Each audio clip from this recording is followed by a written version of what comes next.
Halim Azahro. Dan hari ini adalah hari pertama kita melakukan lagi tausiah atau kajian setelah kita libur di bulan Ramadan. Sebenarnya kita sudah lewat bulan Syawal ya, tapi tidak ada salahnya kalau saya sampaikan juga taqabbalallahu minna wa minkum, taqabbal ya karim, mohon maaf lahir dan batin. Walau anna katabna alaihim an iqtulu anfusakum aw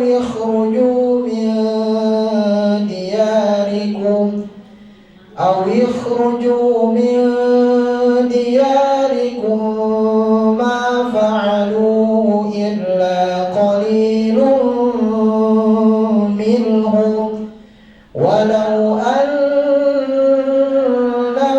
fa'alu ma yu'aduna bihi lakana khairan lahum wa ashadda tathbita. Assalamu ala asrofil anbiya'i wal mursalin wa ala alihi wa sahbihi ajma'in. La ilaha illallah la syarikalah, lahul mulku wa lahul hamdu, yuhyi wa yumitu wa huwa ala kulli syai'in qadir. La haula wa la quwata illa billahil aliyyil azim. Bersyukur kepada Allah karena dari pengabdian kita itu tidak sebanding dengan pemberian yang diberikan kepada kita. Seandainya bunda-bunda Solikah itu hidup 70 tahun, sholat wajibnya tidak lebih dari 2 tahun. Hidup 70 tahun, itu sholat wajibnya nggak lebih dari 2 tahun. 2 tahun itu kalau sholatnya tumanina, sholatnya, tapi kalau ibu-ibu banyak yang trikul, kulhu, kulhu, hanya 1 tahun. Mosok 70 tahun, sholat cuma 1 tahun, tetapi nikmat yang Allah anugerahkan pada kita luar biasa banyaknya. Maka dulu ketika Rasulullah diutus di bumi, maka buru-buru malaikat Jibril menawari, ya Muhammad, engkau ingin jadi mulukan nabiya atau abdan nabiya? Apa maksudnya kalau kamu jadi mulukan nabiya, nabi yang kaya raya? Kenapa? Karena kamu nabi terakhir. Maka saya akan modali kamu. Dan ini tawaran dari Allah, pasir yang kau pandang ini akan jadi mutiara, dan gunung Uhud akan jadi emas, dan itu jadi modal kenabianmu, karena kamu nabi terakhir untuk umat akhir zaman, untuk seluruh alam.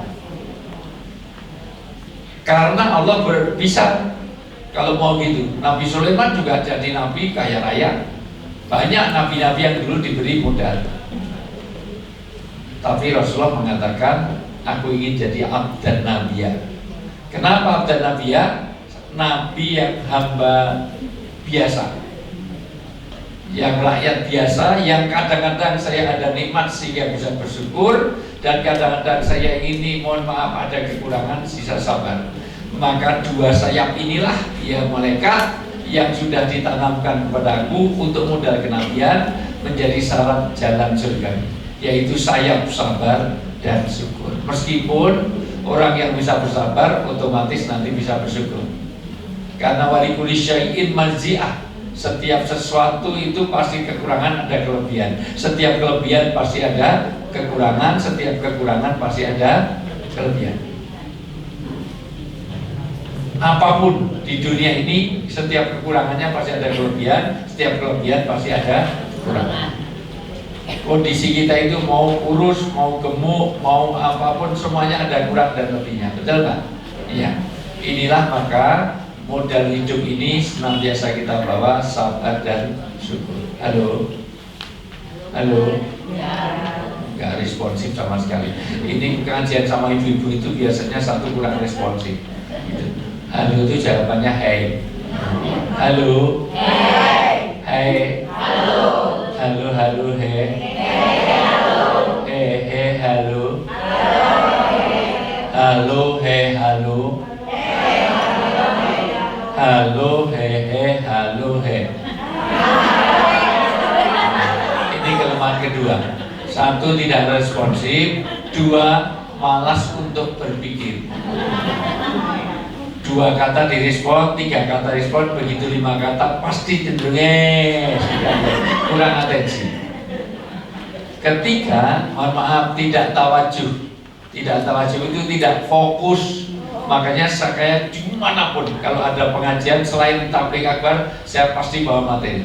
Karena nanti kalau tidak tersempat terdengar, ada yang bisa dilihat. Karena hidayah itu ada pintu-pintunya, Pak. Bu, mohon maaf. Hidayah itu ada di hati, tetapi lewat hidayah itu fi sudur, tapi lewat sutur, tapi lewat tulisan. Makanya kenapa orang itu hidayah dikaitkan dengan mata, dengan telinga, bahkan dengan hati. Dimanapun hidayah itu, kenapa hidayah dikaitkan? Karena kalau matanya merem, maka telinga juga nggak berfungsi. Tapi telinga kadang-kadang juga kontak ke mata. Enak-enak merem, kunting, uang siapa? Bisa bangun lagi. Kenapa? Karena mata dan telinga. Makanya yang tidak perhatian, tidak melihat, tidak mendengar, bahkan hati dan pikiran. Karena amal yang sulit adalah hudurul qulub, hadirnya hati. Karena ibu-ibu yang duduk di sini belum tentu hati dan pikiran dan perasaannya ada di sini.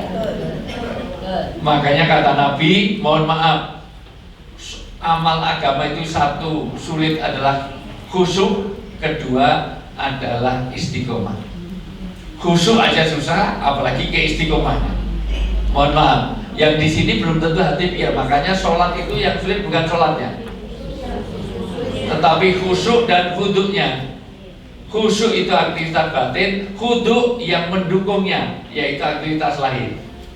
Kadang orang sholat di satu sholat, tapi pikirannya mengembara kemana-mana. Maka sholat itu ada dua, tarku ala kulli syai' wa tarku ala khiyali kulli syai'. Sholat itu meninggalkan sesuatu dan meninggalkan pikiran tentang sesuatu yang sulit, yang nomor dua. Kadang-kadang kunci hilang aja ketemunya kalau pas sholat. Allah Akbar, kunci dari mana? Allah Akbar 3 kali pas, sama Allah ke Trans Studio. Jadi selama sholat mencari kronologi hilangnya kunci. Maka kata Nabi ada dua, secara eksternal dan internal. Satu, la sholata bihadrati to'am. Jangan kamu sholat kalau ada gangguan eksternal, kalau ada makanan siap. Itu eksternal, gangguan dari luar. Maka kalau makanan siap, sholat dulu apa makan dulu? Kenapa? Karena supaya tidak mengganggu secara eksternal. Termasuk makan, termasuk handphone dimatiin, termasuk di situ. Termasuk masakan dikecilkan. Kalau sedang masak, kompor dikecilkan. Sampai hari ini di Madinah, kalau mau ngimami itu diganti lampu. Itu untuk ngambil sunnah Rasul. Lampunya dikecilin. Itu ngambil sunnahnya, supaya tidak ada gangguan eksternal. Jangan-jangan tengah-tengah masak ditinggal sholat nanti bau gosong. Maka dikecilin. Anak ditali. Maka dijaga di Mekah Madinah banyak tali yang di sini untuk anjing, di sini untuk anak-anaknya, karena sudah lari. Kalau nggak mungkin ada pengumuman anak hilang di Mekah. Maka itu eksternal. Yang kedua internal. Jangan kamu sholat dengan menahan dua lubang secara internal. Lubang ke depan atau ke belakang, kentut, kencing, berak, BAB jangan ditahan. Kalau habis wudhu terasa kentut, kentutkan sekalian, wudhu lagi. Memperbarui wudhu itu disunahkan. Batal atau tidak batal, kita wudhu lagi, itu sunnah. Jangan sampai sholat sambil dengan bismillah. Alhamdulillah, kurang ajar. Kul aja pun malah sabi isma la takal Baqarah Ali Imran. Apalagi udah sampai atakiyat, saya kan sudah atakiyat kok berasa kentut, dijepit-jepit. Sampai meriting ini. Assalamualaikum warahmatullahi wabarakatuh. Padahal kalau dijepit itu, kalau daya jepitnya kalah, keluarnya malah panjang. Apalagi kalau yang gemuk-gemuk malah bergetar.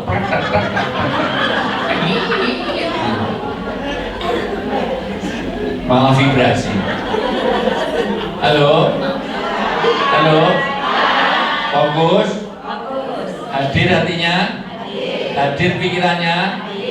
Daun ini warnanya apa? Somol, tolong, ini hanya 6 orang ternyata yang bagus. Daun ini warnanya apa? Kalau di traffic light itu merah, kuning sama apa? Hanya 6 orang yang bagus. Lah, daun ini warnanya apa? Hijau. Live iklan itu merah kuning sama apa? Hijau. Oke, kalau rumput warnanya apa? Hijau. Kalau kelapa masih muda warnanya apa? Pisang masih mentah warnanya apa? Hijau. Kalau rumput warnanya apa? Hijau. Jadi jerapah makanya rumput. Ini bukti. Kenapa nggak saya langsung mulai pengajian? Karena rata-rata kita itu tidak hadir hati, tidak fokus. Sejak kapan Anda jerapah makan rumput? Itu sejak kapan?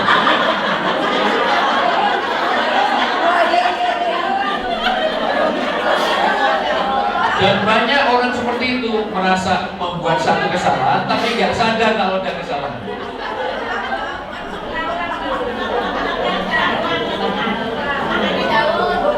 Saya tanya, jerapah itu lehernya sama kakinya panjang mana? Kalau lehernya panjang, kakinya pendek, kok makannya rumput? Susah banget loh ya itu. Kalau enggak brosor semua itu. Jadi jerapah makanya peci warna apa? Tolong semuanya jawab, peci warna apa? Celana warna apa? Orang negro di malam hari warnanya apa? Semut di kegelapan warnanya apa? Mendung yang gelap warnanya apa? Orang negro di malam hari warnanya apa? Celana warna apa? Peci warna apa? Jadi kelelawar tidurnya waktu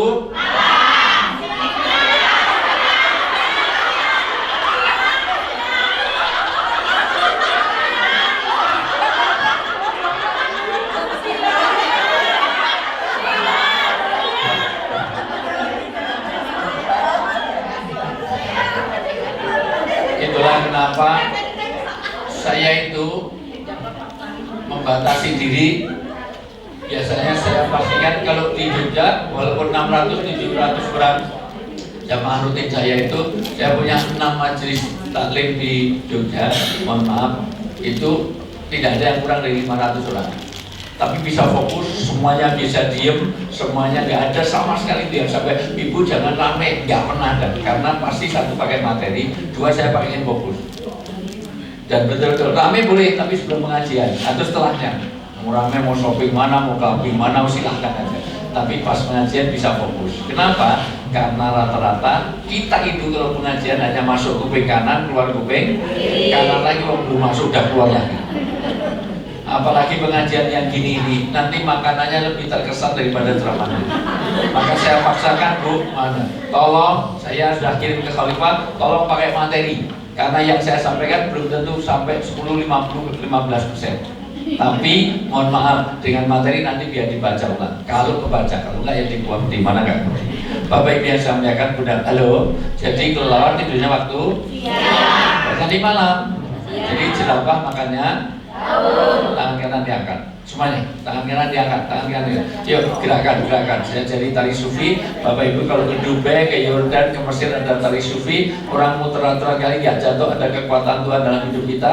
Bukan Bapak Ibu sedang gerakkan tangan. Nanti kapan-kapan ikut Khalifah ke Dubai, ke Yordan, ke Mesir. Kalau perlu saya ajak ke nanti ada di Palestina ada tari sufi. Orang muter-muter kali nggak jatuh, ada kekuatan Tuhan dalam hidup kita. Agak jauh dikit, biar nggak tremor, biar nggak Parkinson, biar nggak pikun, lebih kencang lagi, kencang lagi, kencang. Semuanya semuanya ikuti perintah saya. Lebih lagi nggak masalah lagi, pegang dagu, pegang dagu, pegang dagu, pegang dagu, pegang dagu, pegang dagu, pegang dagu itu budu apa budek lah, pegang dagu.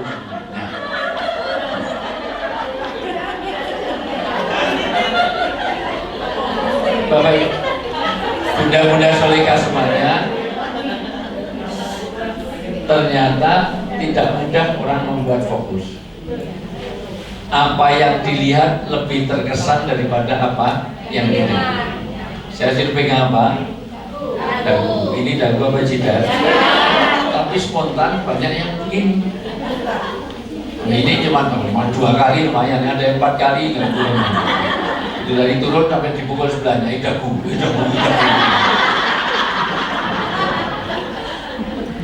Maka saya ceramah 5 jam sebetulnya nggak masuk di hati kalau Bapak Ibu tidak fokus lihat saya. Makanya saya datang bukan dikasih makan minum, diajak foto. Kenapa? Karena sering lihat saya di TV. Kalau saya siaran di radio, satu pun nggak ada yang minta foto saya. ketiga pentingnya pemimpin, keempat hidayah itu Pak Bu ngaji ini biasanya karena tugas ibu itu bukan belajar, tapi belajar dan mengajarkan. Khairukum man ta'allamal Qur'an wa 'allama. Tugas kamu itu sebaik-baik kamu orang yang belajar dan mengajarkan. Kalau hanya belajar nggak cukup, harus mengajarkan. Maka ibu kalau sudah belajar gini, tugas ibu semuanya harus jadi ustadzah semuanya. Mulai tahun depan nggak usah cari ceramah lain, karena semuanya jadi ustadzah semuanya. Karena kalau kita belajar, kita harus mengajarkan minimal pada anak-anak kita, minimal pada saudara dekat kita. Maka tugas yang kedua ini nggak pernah dijalankan. Dan Anda tidak bisa mengajar kalau Anda tidak paham. Maka kita ini mengerti dan bisa mengajarkan pada orang lain. Kalau hanya mengerti aja enggak, apalagi mengajarkan. Maka nanti Quran ini ada lima. Satu tidak cukup membaca. Di sini baca aja, kalau dengar Ustaz Sukron saja. Baca, tidak. Kalau baca saja tidak mengerti, nanti hanya dapat hadiah tapi nggak dapat hidayah. Dua, harus memahami. Banyak orang bisa baca tapi nggak paham. Yang ketiga, menghafal. Hari ini hafalan Quran kita terus sudah 50 tahun jadi orang Islam, hafalannya hanya tribul tadi. Udah berapa juz Bu? 3 juz apa aja?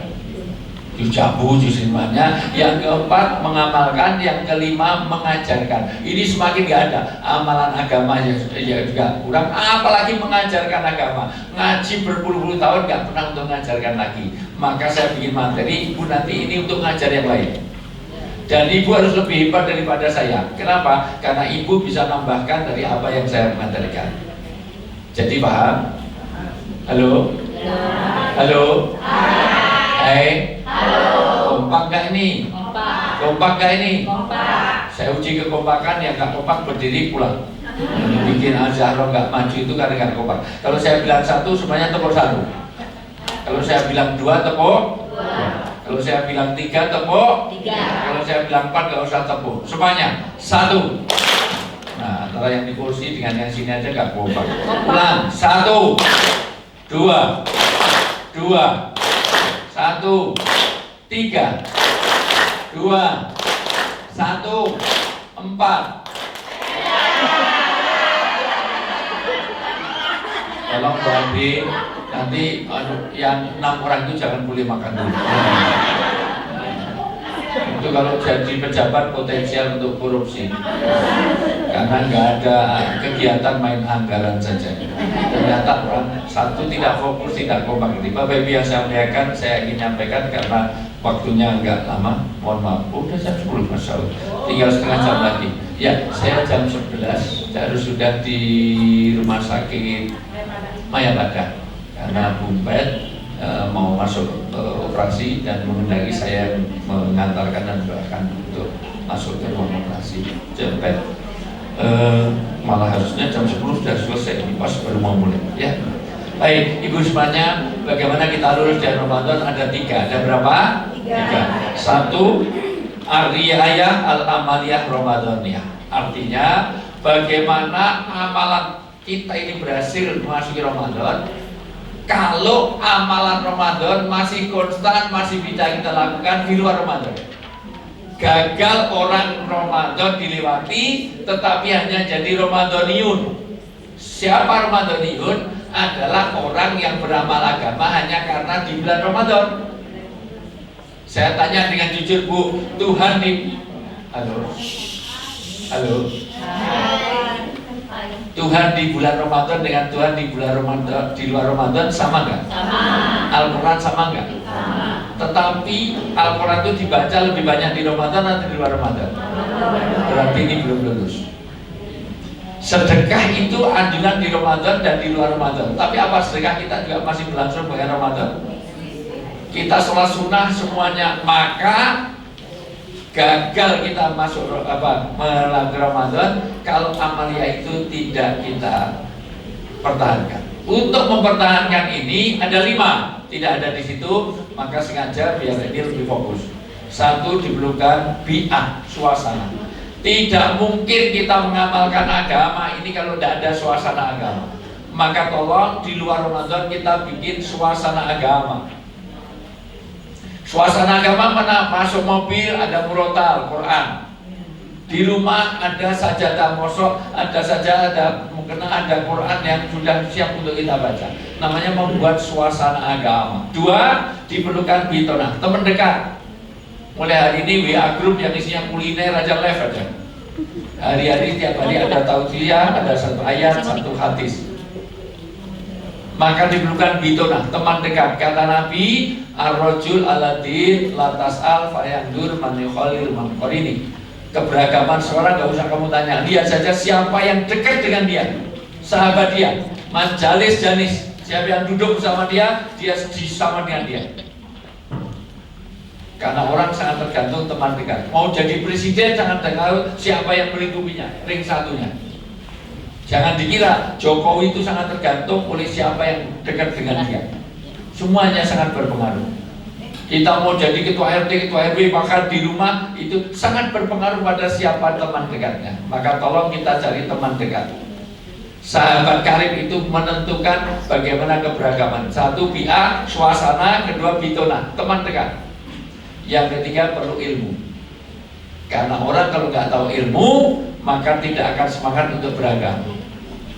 Orang semakin tahu ilmu kesehatan, maka dia menghindari sesuatu yang mengandungkan penyakit. Karena kita tahu ilmu kesehatan, ada benda apa makanan jatuh tidak langsung kita makan. Beda dengan orang gila.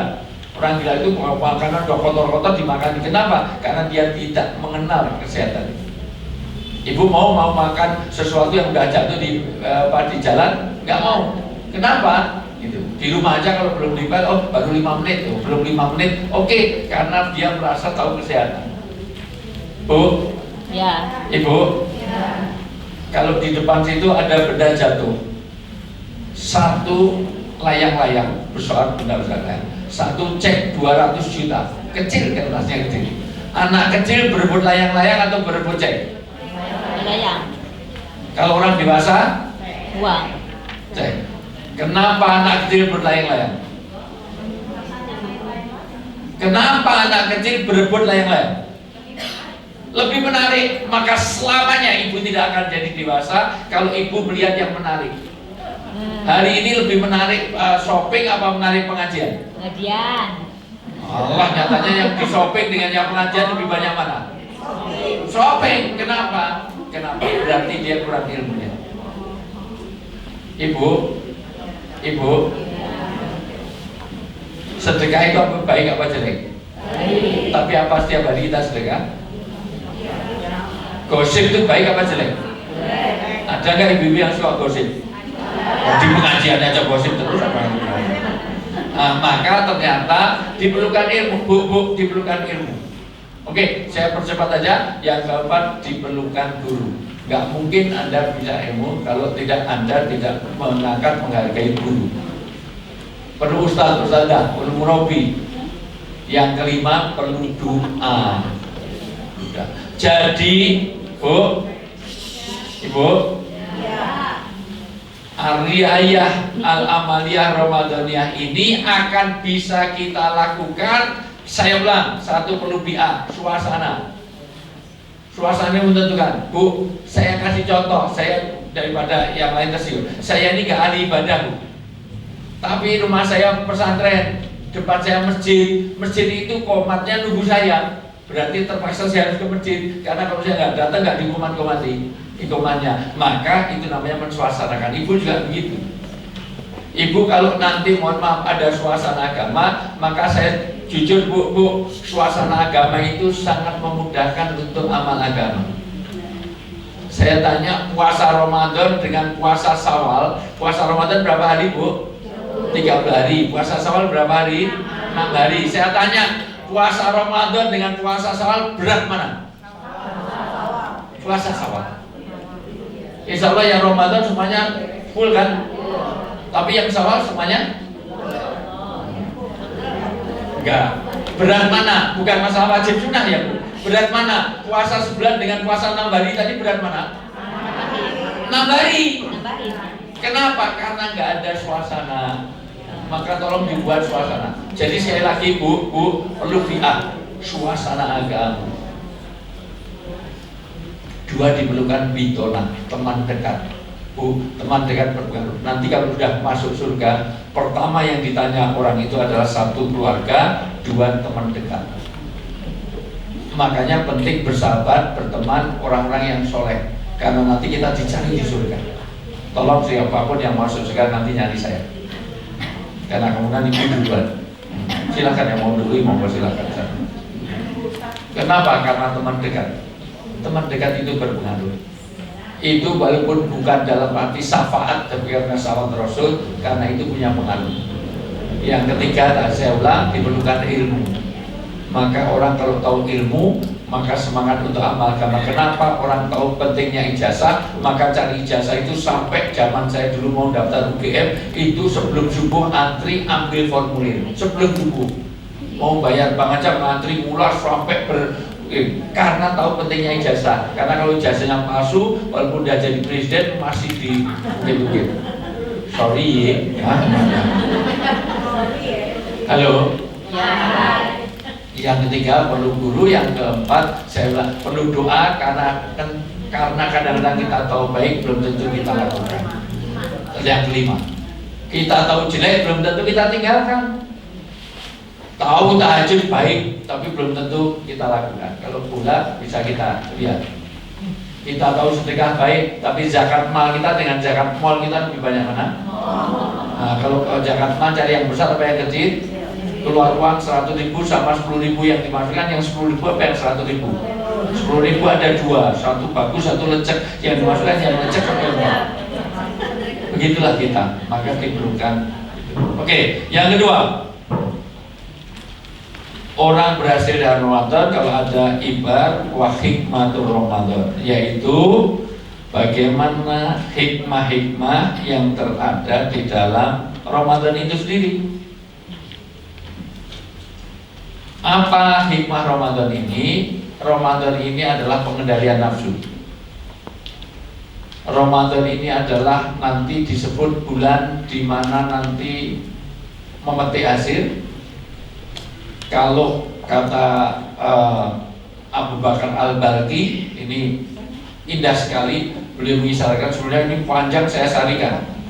Kalau bulan Sa'ban itu saatnya menyiram, oleh Rajab itu menanam, Sa'ban itu menyiram, maka bulan Ramadan adalah untuk menuai hasil. Tapi hebat lagi, kalau Ramadan itu sabar, bulan kesabaran. Kalau Syawal itu bulan ketaatan, maka Dzulhijjah ini bulan untuk pengorbanan. Saya verbal, maka gagal kita keluar Ramadan kalau tidak ada kesabaran. Sabar itu mudah, ringan diucapkan, tapi berat untuk dilaksanakan. Sabar itu ada tiga. Satu, as-sabru alal musibah. Sabar di dalam musibah. Ini contohnya Nabi Ayub. Nabi Ayub alaihissalam itu masya Allah bu, dulu kaya raya, semua fasilitas ada. Tapi ternyata kena paceklik, gagal panen. Sampai cari uang aja susah, cari makan aja susah. Tidak hanya padahal dari kaya raya. Bu, orang itu, bu mohon maaf, di pinggir jalan itu ada orang, ada mobil lewat, tiba-tiba airnya itu muncrat ke kita. Bagi orang miskin dengan orang kaya itu tingkat sakitnya lebih mana? Ini pakai pakai baju yang mewah, sementara orang biasa pakai baju biasa. Kemudian ada orang muncrat itu sebetulnya ya lebih sakit mana bu? Orang kena air muncratan air itu bagi orang kaya, bagi orang miskin? Kaya. Kenapa? Sama dengan orang itu, kalau miskin tadinya sudah miskin ke miskin nggak masalah, tapi kalau udah dari kaya miskin itu luar biasa. Dan itu ujian pertama Nabi Ayub. Orang terkaya di kampungnya tapi menjadi jatuh. Tidak hanya itu, dilengkapi ini kesabaran Nabi Ayub. Maka Ayub menjadi tokoh kesabaran yang biasa dalam musibah. Habis itu dia banjir likuifaksi. Banjir itu membelah bumi. Waktu dari luar kota pulang ke sini, habis rumahnya hilang, rumahnya itu di dalam bumi plus 10 anaknya. Kita itu kehilangan satu anak aja pokoknya lama, apalagi ini 10 anak dan rumahnya. Pulang kok anak dan rumahnya ditelan bumi. Banjirnya itu membelah gini, kemudian 10 anak dan yang ada di rumah itu tenggelam dan ketutup. Habis itu tidak cukup itu. Sakitnya bukan sehari 2 hari. Sakitnya itu sampai 14 tahun. Sampai buta matanya. Dan habis itu tidak cukup itu, istrinya pun meninggalkannya. Dan ternyata banyak istri yang tipe Bu Ayu. Ada uang abang disayang, nggak ada uang abang. Nah, pelakunya ada di sini, masa luar biasa. Makanya kalau paling banyak masalah di rumah itu, jadi dengerin, paling banyak rumah itu kalau punya istri pintar cari duit. Karena duit ditaruh di mana aja ketahuan. Karena dia istrinya pintar cari duit. Sudah diselipkan buku aja, ini uang apa ini ada dolar di buku, ini uang sial. Lah kok sial gimana? Sialan ketahuan juga. Makanya bapak-bapak sudah saya ajari, kalau nyimpen uang itu ditaruh di Al-Quran, insya Allah aman. Karena nggak pernah membuka sama sekali sama ibunya. Bapak ibu yang saya muliakan, buku yang saya akan, maka dia tetap ketaatannya. Dan hebatnya nanti kalau kita lihat dalam surat Al-Anbiya, Nabi Ayub itu doanya tidak minta disembuhkan. Doanya apa? Doanya selalu memuji Allah. Kau tahu yang terbaik, kau tahu yang terbaik. Itulah yang membuat malaikat ternyebut. Ini hebat ini, karena sakit. Karena sakit itu punya 14 manfaat. Tidak saya terangkan sekarang. Nanti aja kalau diundang lagi. Berarti tahun depan pas manasik lagi. Sakit itu Bu, karena orang yang nggak sakit itu penyakit untuk kejiwaan. Maka sakit fisik itu kadang-kadang baik untuk sakit, untuk kesehatan rohani. Nah, Fir'aun itu kenapa dia sampai durhaka? Karena Fir'aun dalam sejarahnya nggak pernah sakit. Maka nggak ditemukan inna fir'auna kero'una gitu, sudah Fir'aun kero'an itu nggak pernah. Kenapa? Karena memang nggak pernah sakit, maka dia enggak. Bu, sakit itu idharu ubudiyah. Sakit itu untuk menunjukkan hambanya. Jujur Bu, orang itu lebih mendekat kepada Allah dia kalau sehat apa sakit? Sakit. Maka sakit itu ada hikmah. 2, sakit itu menebarkan dosa. Apa menggugurkan dosa? 3, meninggi derajat di surga. Sakit itu istighfar. Sakit itu nasihat. Karena banyak orang kalau tengok orang sakit yang sabar padahal dirinya sendiri nggak sabar. Maka itu menerapkan bagaimana 2 hal. 1 nasihat kesabaran, 2 dinasihati kesabaran. Mau mendengarkan orang sakit terpaksa dengarkan. Kalau nggak sakit susah untuk dengar. Bahkan di dalam sakit meninggikan derajat di surga. Begitulah sakit. Nanti akan kita lihat sakit itu silaturahmi. Sakit itu mengingatkan seseorang tentang seseorang. Kadang-kadang kita nggak tahu, kalau nggak tahu, tahu-tahu 6 bulan nggak kelihatan sakit, maka menjadikan orang menjadi pengingat. Saudara. Tapi nggak usah kita berdoa, ya Allah berilah sakit saya berdosa. Maka nanti kalau ibu nanti baca sesekali Bu, maka ngaji rutin ini penting untuk membentuk jiwa ini. Tapi perhatian kalau Bu, dulu ada namanya Uwais Al-Qarni. Siapa itu? Orang nggak ada kenal satu pun orang yang nggak kenal. Tetapi Nabi mengatakan orang itu semua doanya dikabulkan. Maka tolong kalau ketemu dia minta doa dia. Dia di Oman Bu, jauh dari Oman. Maka setiap ada rombongan, halo, masih fokus gak nih? Masih fokus? Maka setiap ada rombongan haji dari Oman, sahabat-sahabat itu nyari siapa namanya Uwais, siapa namanya. Gak ketemu, tiap tahun ada haji dicari Uwais gak ada. Karena salah satunya Uwais ini gak kenal di bumi, tapi seluruh penduduk langit sangat terkenal. Ini Nabi mengatakan nanti kalau ketemu orang dari Oman namanya Uwais, mintalah doa kepada dia karena doanya pasti diterima karena dia terkenal di langit sana. Inilah yang saya sering nangis Bu. Jangan-jangan saya termasuk orang yang hanya dikenal di bumi tapi malaikat gak kenal siapa itu Wijayanto. Saya kadang-kadang nangis, semua orang kenal saya sampai kadang-kadang ya Allah kita itu mau kemana diajak foto karena kenal. Saya beli kupat tahu Jempol aja nggak mau dibayar, ternyata karena kenal saya. Tapi jangan-jangan malaikat nggak kenal saya. Maka ibu bu, ini apa hebatnya? Salah satunya, ya Allah, sembuhkan saya kecuali ada 1 dinar. Jadi ada satu sakit, sakit kulit yang jangan sembuhkan saya total, supaya selalu ingat pada kamu.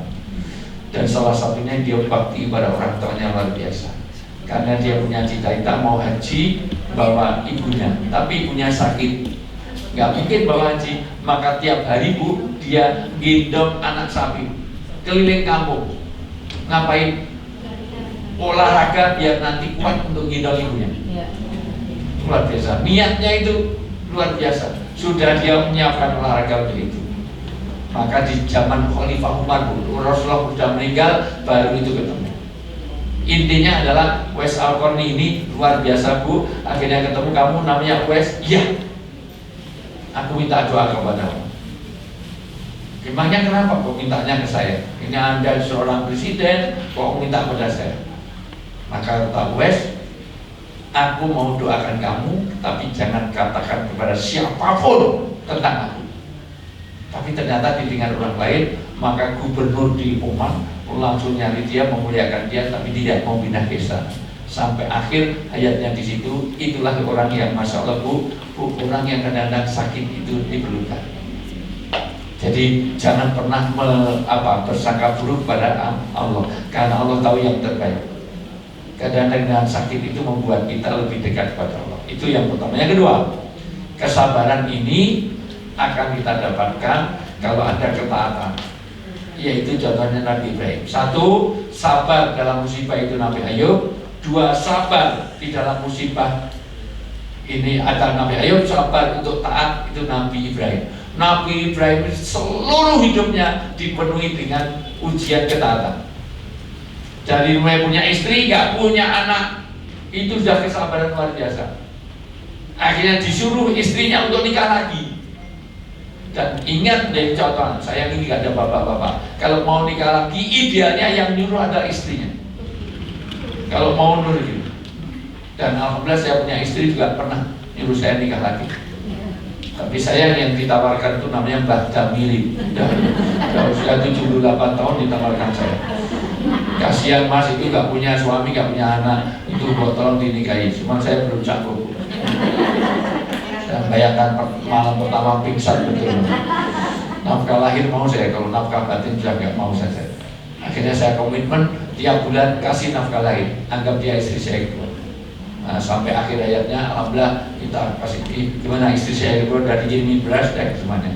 Ibu bayar nggak usah pakai jam kabul, tapi bapak ibu yang saya muliakan, sudah begitu punya istri lagi aja nggak punya anak sampai berapa tahun? 84 tahun. Tapi dia taat terus. Robbi habli minas sholihin, ya Allah berilah kami keturunan yang soleh. Doa itu sampai diabadikan di Al-Quran sampai hari ini dalam surat As-Saffat ayat 100. Itu menjadi doa untuk minta keturunan. Akhirnya umur 84 tahun dikabulkan. Ibu pernah lihat orang usia 84 tahun hamil? Mau kemana bu? Mau nengok bayi siapa tadi? Nenek-nenek Mbak Kromo 85 tahun ya, hebat. Allah punya kuasa. Sudah begitu lihat hamil, suruh ninggal istri, luar biasa. Untung yang jadi istrinya itu adalah Hajar. Bagaimana kalau istrinya itu orang Al-Zahra? Udah kacau. Sudah menghamili, tinggal pergi, dasar bapak apa ini? Gak tanggung jawab. Perginya bukan sehari 2 hari, 13 tahun. Dari Mekah dibawa ke Palestina, ditinggal ke Palestina, ke Yordan sana. Itu 13 tahun hamil, dan hebatnya istrinya ditinggalkan biwadin di zarin, di satu tempat tidak ada sebab kehidupan, nggak ada tanaman tumbuh, cari air saja sudah ngelahirin, cari air itu wirawiri antara sofa ke marwah berapa kali? 7 kali sofa marwah. Ini menunjukkan bahwa dikira air itu menurut pikirannya, karena sana ada air lari, sana ada air lari. Ternyata bu, Begitu ya Allah, air ya Allah muncul dari jejakan kaki. Ternyata rezeki tidak tergantung pikiran. Maka jangan heran kalau orang itu profesor, doktor, ilmunya lebih pintar, belum tentu lebih kaya. Betul nggak?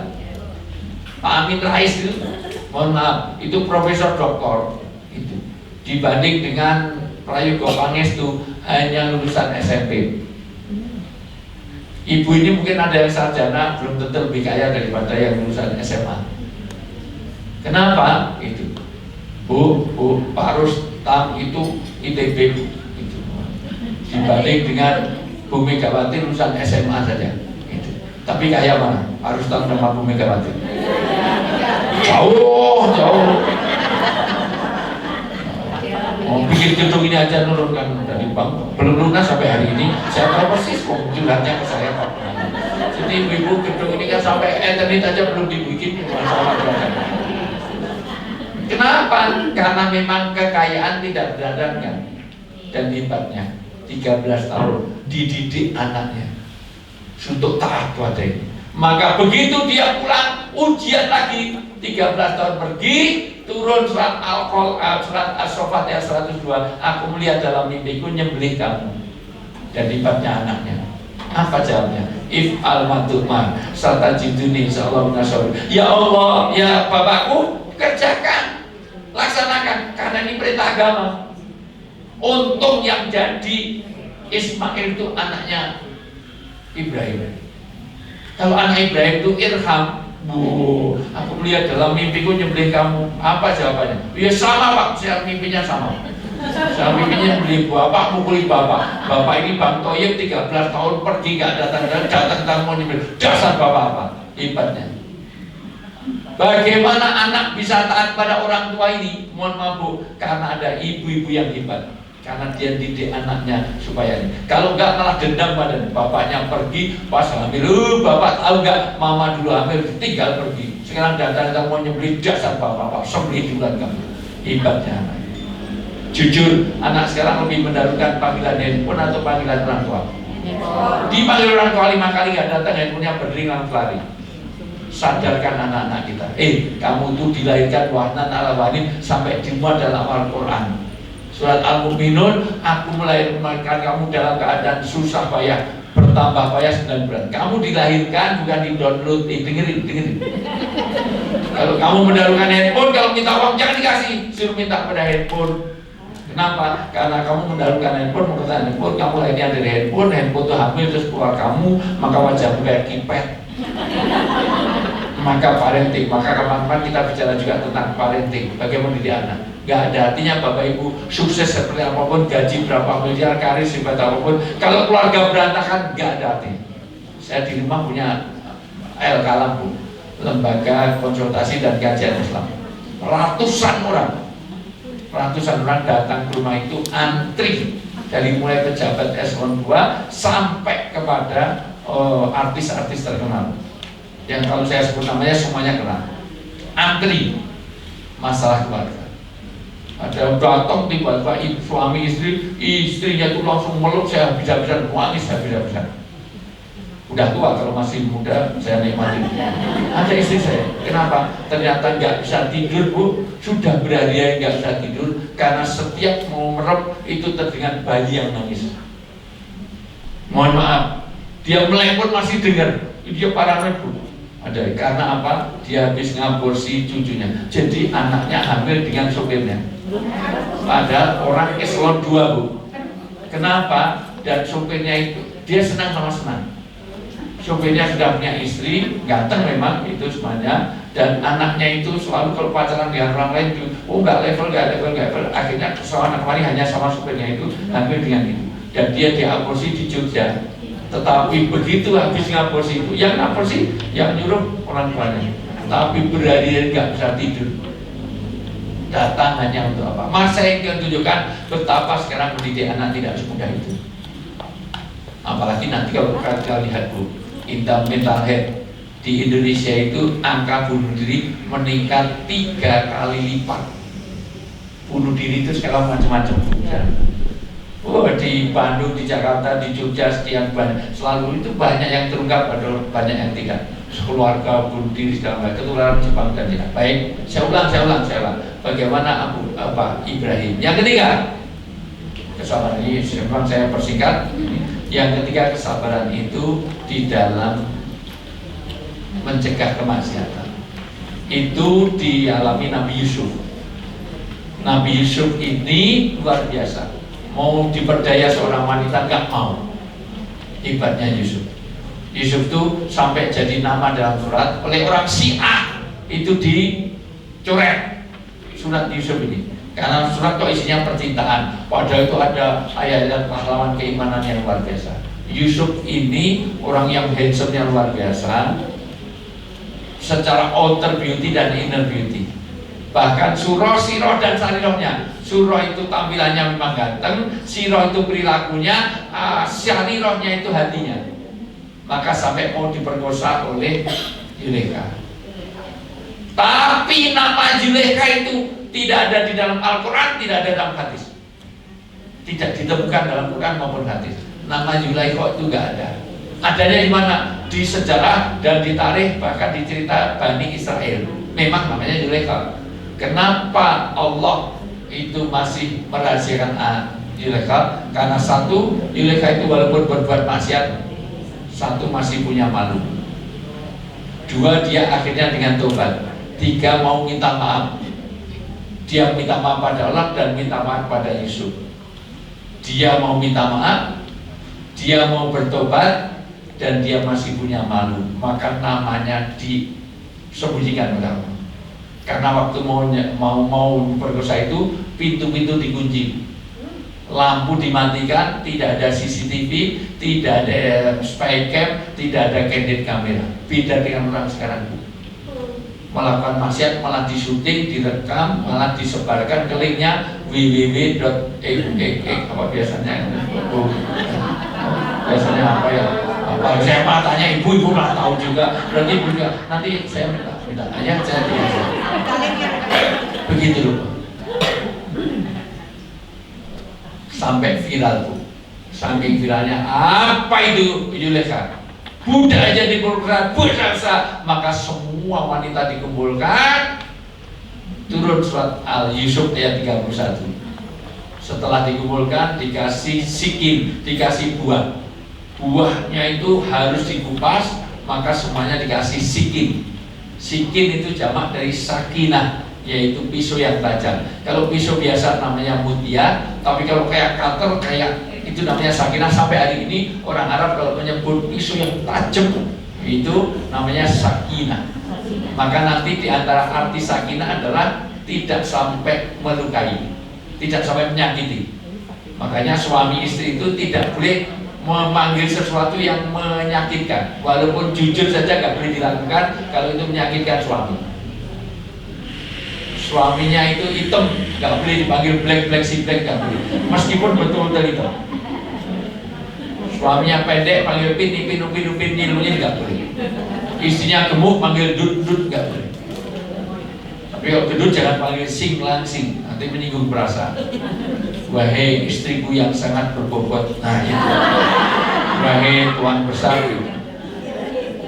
Ibu-ibu yang saya muliakan, maka begitu, mohon maaf, begitu tahu mau pas, Yusuf dipanggil. Misalnya Yusufnya nggak ada, misalnya Yusufnya saya, misalnya nggak ada yang contoh lain, maka Yusuf keluar, apa kata-kata? Ada dua. Satu, peristiwa wakoto aidiyahunna, semua ngiris jari-jarinya itu nggak berasa. Kata Zulaikha, kamu baru lihat sekali aja ngiris jari, bagaimana kalau kamu jadi aku? Tiap hari lihat kamu lehermu kamu iris, kamu nggak ngerti. Yang kedua, hada malakum karim, ini malaikat yang karim. Ini bukan manusia, malaikat laki karim. Kalau ganteng itu jamil, Bu. Ini karim, karim itu di atas ganteng. Nanti kalau belajar bahasa Arab, Bu, ada, karena tidak semua cantik itu menarik. Ini cantik, menarik, anggun, wibawa, mempesona. Maka semua orang ketemu Yusuf pasti minta selfie. Karena ada, Bu, ada orang cantik tapi nggak menarik, ada nggak? Ada tidak cantik tapi menarik, ada nggak? Saya punya teman kuliah di UGM, Bu, tercantik pada zamannya. Jangankan satu jurusan, lain fakultas saja kenal. Kalau disebut namanya dia kenal karena cantiknya luar biasa. Tapi belum nikah sampai hari ini. Karena tidak ada orang menarik untuk menikahinya. Ternyata cantik belum tentu menarik.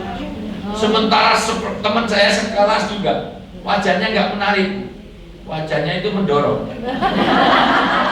Kalau nggak menarik berarti udah nikah 3 kali. Serius?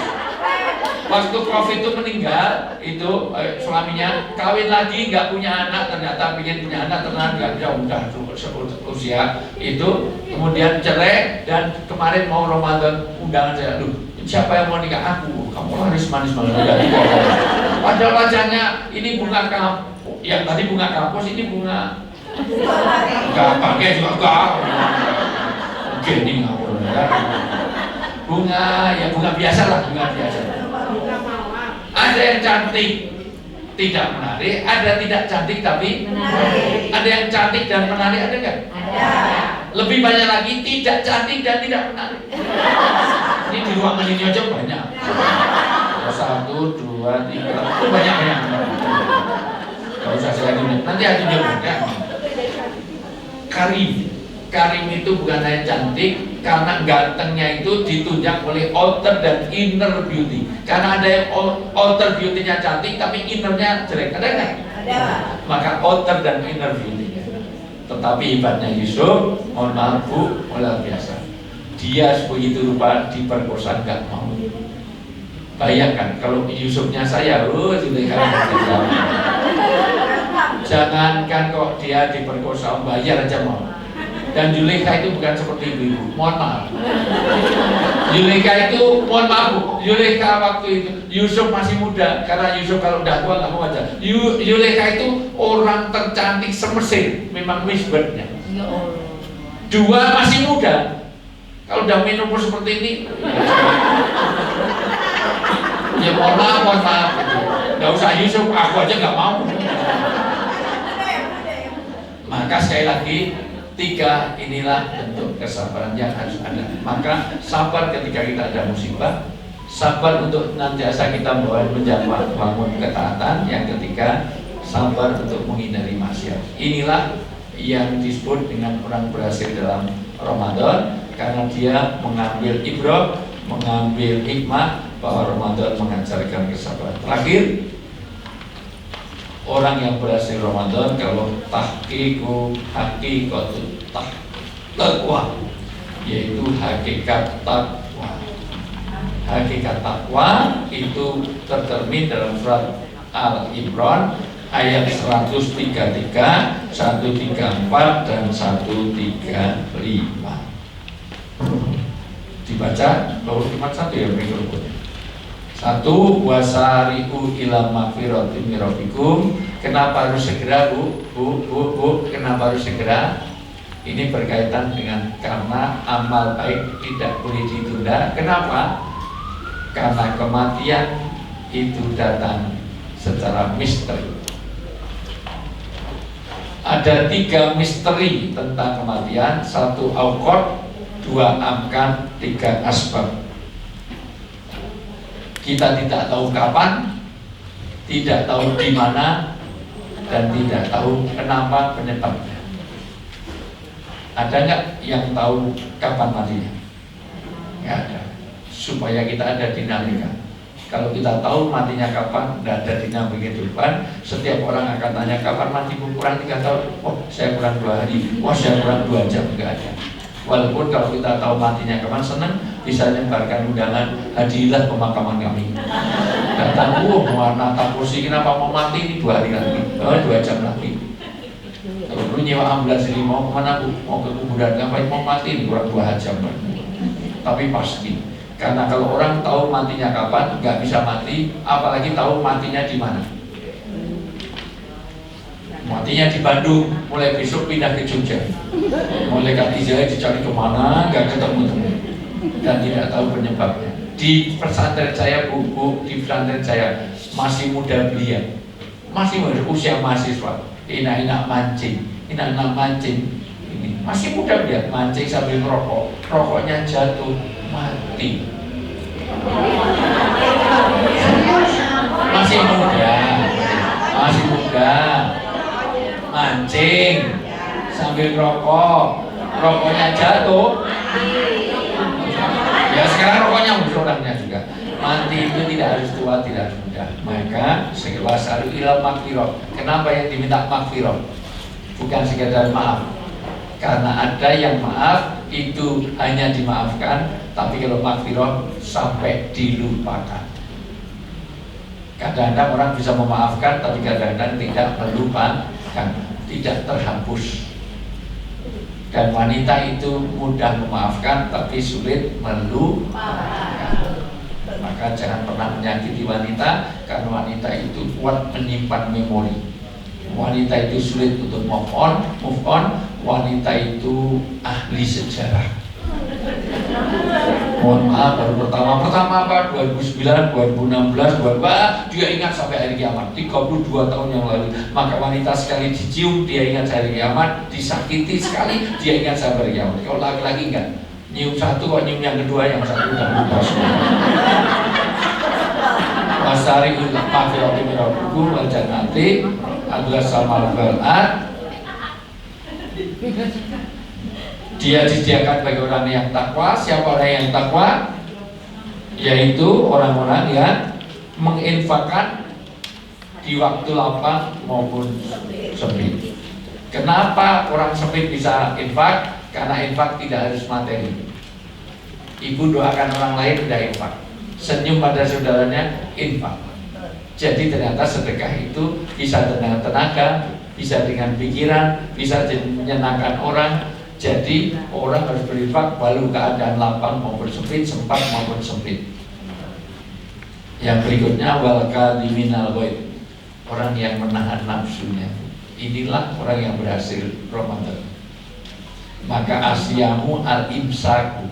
Inti dari puasa adalah nahan nafsu, utamanya marah. Kata Nabi, la taghdab wala ka'al-jannah. Semua tirukan saya, la taghdab wala ka'al-jannah. Jangan kamu marah, maka surga ada di depan. Kata Umar bin Khattab, kalau kamu menginjek nafsu, menginjek amarahmu, maka langkah kedua sudah masuk surga. Maka sekarang mengendalikan nafsu ini susah. Apalagi ibu pada anak. Kadang-kadang ibu ingin merasa paling benar, betul kan? Anaknya mecahin gelas dimarahin. Giliran dia yang mecahin, tetap marah. Kan yang mecahin ibu, tapi yang naruh kamu. Kan ada di meja, tapi kan di pinggir. Nah itu dasar ibu pengen menang saya. Maka kenapa? Karena orang marah, satu, itu tidak terkendali nafsu, karena dia dorongan setan. 2 pasti emosional, 3 pasti bahasanya kasar, 4 pasti mendekat, 5 pasti teriak, 6 pasti hilang akal sehatnya. Deket kok teriak, karena yang dijauhkan hatinya. Maka lihat orang marah, goblok lu, bego lu, buset lu. Deket kok teriak, kok pelan, goblok, bego, buset. Dan yang lain-lain kita lanjut. Mohon maaf saya harus ke Mayapati karena mengantarkan jembet mau masuk ruang kelas. Baik, saya rasa itu saja. Ibu mungkin ibu ada pertanyaan? Tidak ada. Sini ada mungkin tidak ada. Baik, kalau tidak ada, singkat saja. Assalamualaikum warahmatullahi wabarakatuh. Waalaikumsalam. Ini berasal dari Jogja. Jadi di media sosial itu viral pendapat bahwa Nabi Sulaiman itu dari Sleman, Jogja. Ya, ini cocok logi. Yang kedua, yaitu menyebutkan bahwa Candi Borobudur adalah dibangun oleh Nabi Sulaiman. Saya sejarawan di Unpad sudah 34 tahun. Ya, jadi saya tahu itu betul-betul salah.